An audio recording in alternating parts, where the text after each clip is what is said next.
Is this real life? Hit head-on by a drunk driver. Is this really happening? And trapped inside her car. If we don't get her out soon, she's gonna die. One teen sends a prayer call heard around the world. I needed other people to do that for me. On today's 700 Club Interactive. Well, welcome to the show. Arkell and Dana Griffin Graves had tried for 17 years to have children. The couple had endured 4 miscarriages and a stillbirth at 6 months. And during that time, they also adopted a son. So when Dana told Arkell she was 5 months pregnant, he was overjoyed. But only 2 weeks later, Dana went into preterm labor, and their baby boy, Caleb, was born. Get this, he only weighed 13 ounces. That's less than a pound. He fits in your hand. And the next year, Caleb had 2 heart surgeries and other major procedures to help him eat and breathe. And friends and family kept Caleb in constant prayer. Well, he has now graduated from the hospital last month, almost 1 year to the day he was born, and he's a healthy baby boy weighing 13 pounds, and that is wonderful news. Life is wonderful. We need to celebrate life.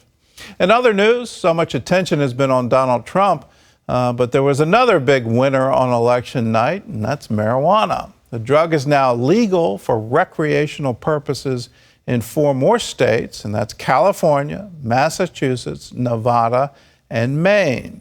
The measure was shot down on the ballot in Arizona, and that's probably no surprise given the number of drug gangs there. In Florida, Arkansas, and North Dakota, voters legalized access for medical purposes only. Marijuana because it's criminalizing a plant that has, that's a recreational intoxicant is absurd. It's a waste of resources. If we legalize marijuana, that's just going to be the first step to legalize maybe something even more dangerous.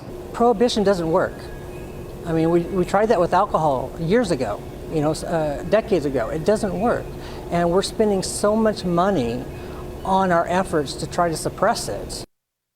Well, the polls are right. 60% of Americans are now support making marijuana legal. And you look at these various state initiatives, and under the Obama administration, they allowed Washington and Colorado to sort of take a pass and not enforce the federal laws against marijuana and allowed it to be this sort of grand experiment. And we'll see where it goes on the federal basis, but it's still illegal in the United States of America, regardless of these state ballot measures. You can be in favor of decriminalization, but it's a completely different thing when you start talking about having marijuana available on the street corner. Do you go to the local marijuana store in order to buy? And what does that mean for future generations? You can have a tax argument that you can tax it and it's extra income for the state. But there's a reason they call this dope. It deprives you of your mental faculties. It deprives you of ambition.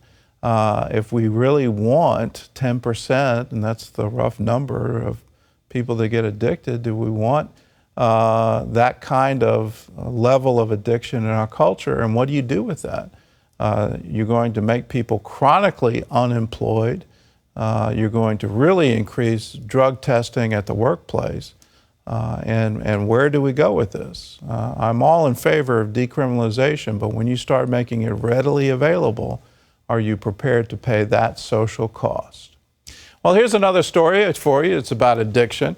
It's a different kind. Are you and your family addicted to smartphones?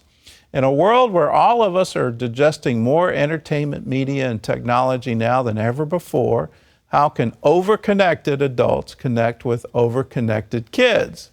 Here's parenting expert John McKee with more. I just can't get my son to pry his eyes off of his phone. It's hard to connect with her because instead of connecting with people in the room, she's talking with people outside of the room. I totally understand. I had some of the same frustrations with my own 3 kids. The smartphone is becoming one of these devices that's a growing source of frustration.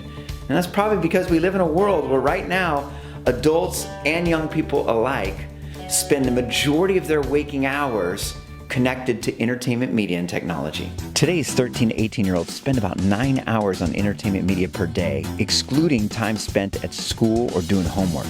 Common Sense Media did the extensive research in 2015.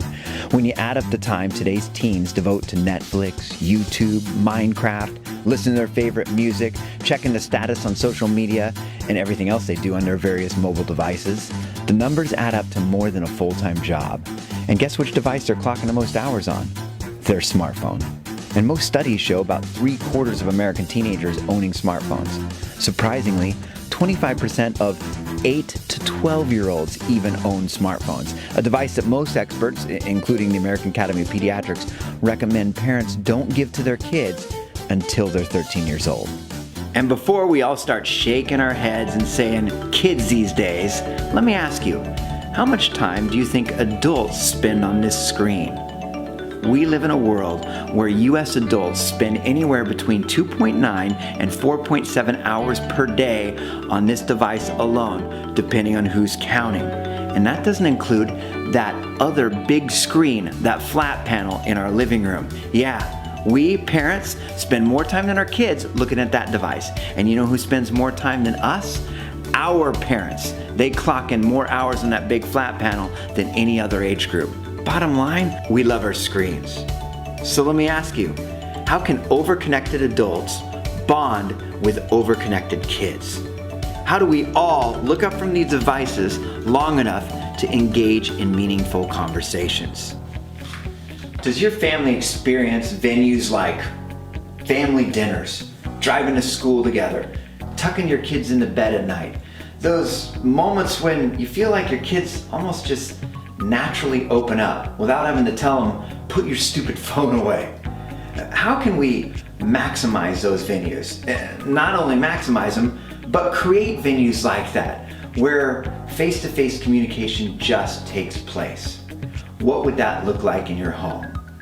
How can we connect with a smartphone-obsessed kid?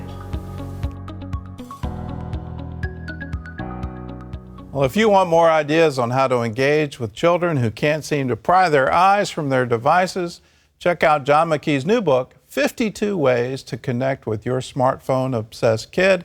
It's available wherever books are sold. And now we're going to give you something to obsess about on your smartphone, and it's the internet's newest obsession, the Mannequin Challenge.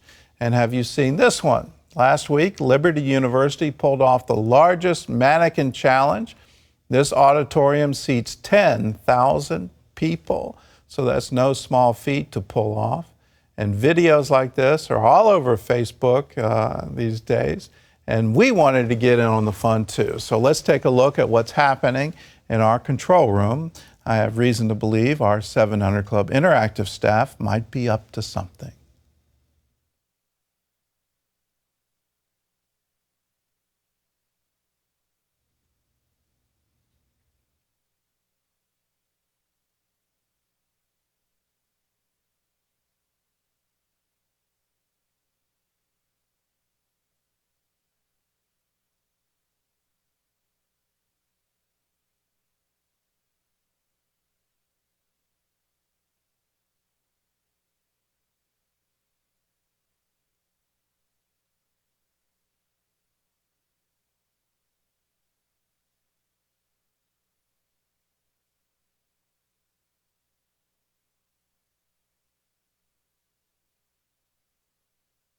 Well, that gives you an idea what happens behind the scenes.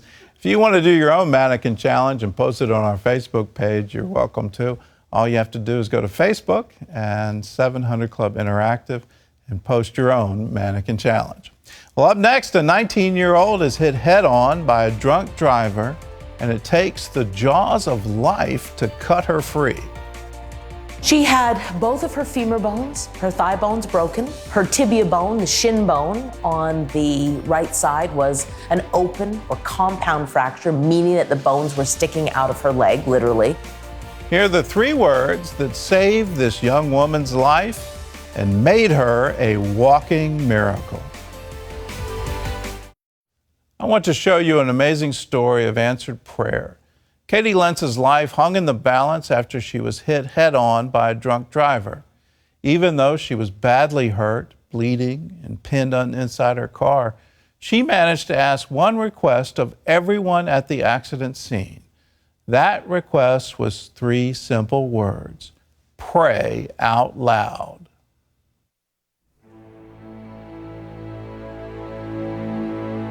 I don't remember the actual impact. I do remember the sensation of moving. And that's when my car rotated before it came to rest on its side. On August 4th, 2013, 19-year-old Tulane University student Katie Lentz was on her way to church when she was hit head-on by a drunk driver. 911, what's the address of your emergency? Katie, who was pinned in her car, remembers talking to one couple who stopped to help. I just remember, asking, is this real life? Is this really happening? How many vehicles are involved? Then she made a simple request. I asked them to pray out loud. Katie would make the same request to everyone who came to her aid. One of them was Deputy Sheriff Richard Adair of Ross County, Missouri, the first responder to arrive. Not a praying man himself, he didn't think it would matter. Honestly, I never thought she would walk again, let alone survive. But Katie knew her life depended on others praying. I couldn't pray out loud the way I was used to and the way I wanted to because I was weak, my body was in pain, and so I needed other people to do that for me, and that gave me that encouragement. Emergency crews arrived to find the car lying on the driver's side with Katie still trapped. She was badly hurt and bleeding, but there was little they could do until they got her out of the car. New London Fire Chief Raymond Reed. Sean McCourt from the New London Fire Department, he was inside the vehicle with her to maintain her C-spine to prevent any further damage. By now, Air Evac Life Team from Blessing Hospital in neighboring Quincy, Illinois, was en route. Meanwhile, Katie's mom, Carla, got the call from state police. This is a very serious accident. I need you to prepare yourself, and I need you to hold on to your faith. Immediately, Carla and Katie's dad, Ed, started praying and getting word out that their daughter needed prayer. People all across the city were starting to get calls, even into the churches. They didn't know the circumstances except Katie Lentz was in an accident. When Air Evac Life Team arrived, Flight Nurse Dusty Wheeler took over monitoring Katie's vital signs. We had a hard time checking blood pressures and really getting to her. We needed to get her out of the car because we could just tell, her skin was getting cooler and damper, and it was a lot harder to feel her pulses. Then, an hour into the rescue, a piece of equipment failed. They had to dispatch the Hannibal Fire Department, who had the equipment they needed, but they were 30 miles away. We were so close, but yet it seemed so far away because we could not make them final cuts and get the dash and the steering column out of her lap. Flight Nurse Wheeler reminded Chief Reed what was at stake. If we don't get her out soon, she's gonna die. We had to make a move, we had to do something, and we had to do it quick. Meanwhile, bystanders and rescue teams had responded to Katie's request and were praying out loud. Katie says those prayers gave her hope. I never thought I was going to die. I thought that they were just going to get me out. I didn't know how long it was taking, but I thought I was going to be alive. Then finally, the Hannibal Fire Department arrived with the jaws of life. Rescuers gently laid the car over on its wheels. They made the last cut to free Katie. That was the first time that my legs had been moved since that point. So when they pulled me out, pain was excruciating. By the time the chopper landed at Blessing Hospital, Katie was stable, but still bleeding and in critical condition. Orthopedic trauma surgeon Rena Stewart was waiting. X-rays showed just how badly Katie was injured. She had both of her femur bones, her thigh bones broken, one in 2 places, terrible break. Her tibia bone, the shin bone on the right side, was an open or compound fracture, meaning that the bones were sticking out of her leg, literally. But Katie had gotten there in time and held on long enough for Dr. Stewart and team to stop the bleeding and set her broken bones. She still needed prayer as she faced multiple surgeries and months of rehab. The pain she had to endure, that was the hardest, because I wish I could have taken it. Very much, that was the hardest. As Katie and her family hung on to their faith and prayer, others in the hospital took notice. And that's where I really see her faith having an impact. I never got the why me, and I feel sorry for myself, and I get to be angry at the world for this. It's a terrible thing, and it happened, but their faith brought them peace with it, and that impacts everything. I believe God gave me supernatural peace. The officials told me I never cried, screamed, or got hysterical, and I believe that the Holy Spirit was with me to guide me and to reinforce that within me. That's just gorgeous healing. It doesn't get better than that. Every orthopedic surgeon would just be thrilled to see that. Katie has since graduated and is working for the Tampa Bay Buccaneers. She's thankful for the heroic efforts of the men and women who helped save her life. They say it was Katie's faith and prayer that helped change theirs. The commitment that she had to God that day, it just made me think, man, if someone in that situation can stay that loyal, what's my excuse? In these times when all you hear are bad stories, man, it's really nice to hear the good ones and to see the good ones and know that there are still people out there that have that relationship with God and have that good family relationship and strength. And it was kind of a realization that she made it. God saved her. Prayer is the aspect in every area of my life. You know, whether that be work, whether that be school, relationships, family, prayer is the center of it all because ultimately God is the center of my life. And He's only a prayer away. If you want someone to pray out loud over you, all you have to do is pick up the phone and call us. It's our honor, our privilege to pray with you. So if you want that, here's the number, 800-700-7000. It's easy to remember. So whenever you need prayer and you need out loud prayer, we're here for you. All you have to do is pick up the phone and call. Well, Superbook is a great resource for teaching children the stories of the Bible. In Indonesia, one father showed his children the creation story, and he couldn't believe what happened next. Bram is a Sunday school teacher in Indonesia. Recently, he was preparing his first lesson using CBN's new Superbook curriculum. When it came time to preview the episode in the beginning, he invited his son Richard and daughter Thea to watch with him. The Superbook story was about Adam and Eve. The snake tricked Eve, and she ate the fruit. They sinned against God. I had never seen Superbook before. I noticed how my son was engaged in the story.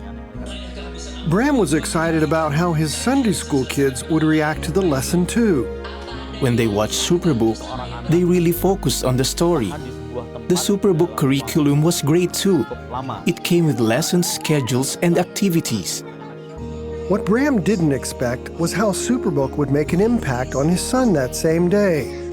As the 6-year-old rewatched the Adam and Eve episode, he confessed something to his dad. I told him I was the one who dropped my little sister's plate. Richard had lied earlier and blamed his little sister for the broken plate.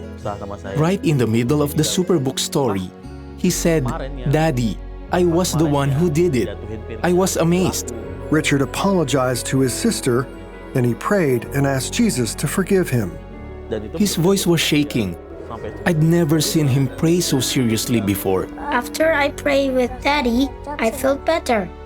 Bram was curious why his son had confessed during the Superbook episode. Richard told me he didn't want to be tricked by the serpent, like Adam and Eve. I was surprised and proud of him at the same time. As for Richard, his dad says he still can't get over how a single animated cartoon made such an impact on a 6-year-old boy. God used Superbook to change my son's heart. Superbook is amazing.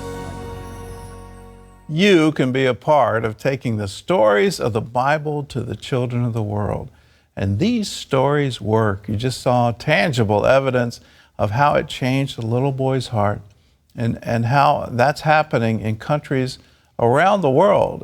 There's one in Indonesia, but we're now in 42 languages, I think is the latest. We're on our way to 50 languages, and there's a map showing all the different ones where we're broadcasting the stories of the Bible. We're distributing them through internet, through DVD, and you're a part of it when you join the Superbook DVD Club. Now, how much is that? It's just $25. When you join, we'll send you not just one copy, we'll send you 3 copies of the latest episode. We're in the Superbook Explorer series, and this one has the story of Joseph and also the story of Moses in there. And you'll get not just those stories, you'll get all the archaeology that goes into the series, and you'll get the theology of the series and how this story in the Bible relates to God's larger plan of salvation. So if you want to help with the production costs, the translation costs, the distribution costs, your $25 gift goes into all of that, and then you get a DVD as well so that you can share the stories of the Bible with the children in your family.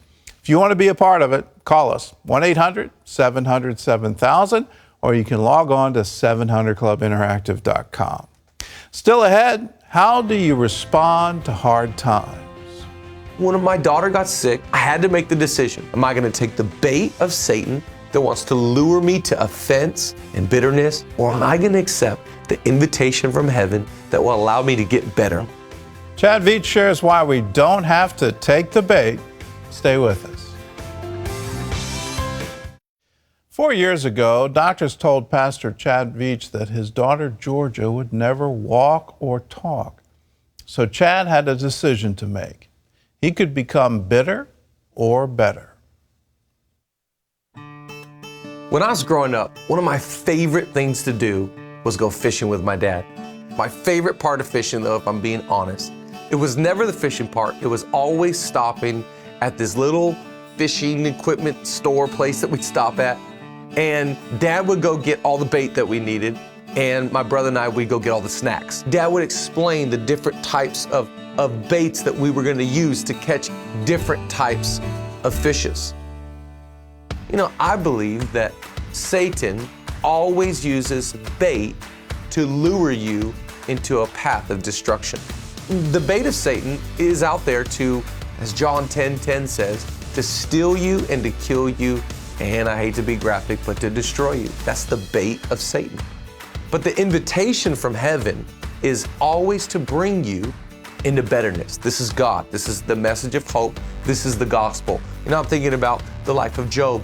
Job experiences the hashtag worst day ever. He gets sick, he loses his kids, he loses his reputation, all this stuff goes bad, and even his own spouse, you know, his wife, the one that's supposed to stand with you in rich and poor and sickness and health, even his own wife comes to him and she says, Job, please tell me we're not going to church this Sunday. We're not going to keep praising your God. Job made a decision. I'm not going down this path of bitterness. I'm not going to get angry at God and frustrated at God. Job says things in his resolve like, even if he slays me, I'm going to praise him. I know my Redeemer lives. Job had this resolve to say, I'm going to get better from my circumstance. I'm refusing to get bitter. What about you? What about what you're going through? I believe with all my heart that you can get better through your circumstance. You can actually get stronger. You can get wiser. You can get healthier. You can get happier. And I'm not preaching to you out of theory. I'm actually talking to you out of my own life. You know, I've experienced a lot of tragedy. Many of you might know our story, my wife and I. We've got a sick daughter. When my daughter got sick, and that was, 4 years ago, we still face it today. I had to make the decision. Am I going to take the bait of Satan that wants to lure me to offense and bitterness, or am I going to accept the invitation from heaven that will allow me to get better? I can tell you 4 years later, we are not bitter, but we are better. We're stronger, we're a little softer, We're a little bit more aware of other people's struggles. And it's only because we've heard heaven say, if you'll allow me to, I can actually make you overcome through your tragedy. I'm inviting you to do the same today. Reject the bait of Satan. Say yes to the invitation of heaven. Yes, say yes. There's a wonderful story in the 9th chapter of the Gospel of John about a man born blind. And even the disciples were worried about this one. They asked the question, why did this happen? Whose sin? Was it the parent's sin? If the parent's sin, is it just for this to happen to the child? The answer to that is no. Well, if it's his sin, if he's born blind, he didn't even get a chance to sin. What is all this about? I love the answer Jesus gave.